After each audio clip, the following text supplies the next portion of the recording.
Hello everyone. গতকালকে আমরা দেখেছিলাম হচ্ছে মৌলের যোজনী।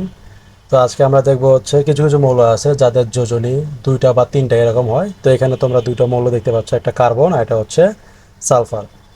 তো কার্বনের যোজনী কখনো দুই আবার কখনো চার, আর সালফারের যোজনী হচ্ছে দুই চার ছয়। তো আমরা দেখবো হচ্ছে কখন কোনটা ইউজ হয়। তো নর্মালি কার্বনের যোজনী চার, কারণ কার্বন চারটা বন্ড তৈরি করতে পারে, কিন্তু কিছু কিছু ক্ষেত্রে কার্বনের যোজনী দুই হিসেবে গণ্য হয়। যেমন কোন কোন যৌগের ক্ষেত্রে, যেমন কার্বন মনোক্সাইড, এখানে কার্বনের যোজনী দুই।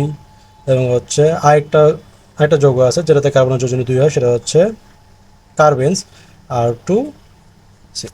এই কার্বেন্স, এই দুইটাতে কার্বনের যোজনী জাস্ট দুইটা, মানে কার্বন যোজনী হয় দুই। আর সালফারের ক্ষেত্রে যদি আসি, তো সালফারের ইলেকট্রনিক কনফিগারেশন হচ্ছে, ইলেকট্রনিক কনফিগারেশন যদি চিন্তা করি তাহলে হচ্ছে 2 8 6। তো সালফারের শেষে অষ্টক পূর্ণ করার জন্য দুইটা ইলেকট্রন প্রয়োজন। সো সালফারের যোজনী হচ্ছে দুই, যেমন হচ্ছে H2S, হাইড্রোজেন সালফাইড। তো আর এক্ষেত্রে সালফারের যোজনী হচ্ছে চার। কখন সালফার চারটি ইলেকট্রন শেয়ার করে সমযোজী বন্ধন তৈরি করে, সো সেক্ষেত্রে সালফারের যোজনী হচ্ছে চার। তো এক্ষেত্রে যৌগটি হচ্ছে সালফার ডাই অক্সাইড।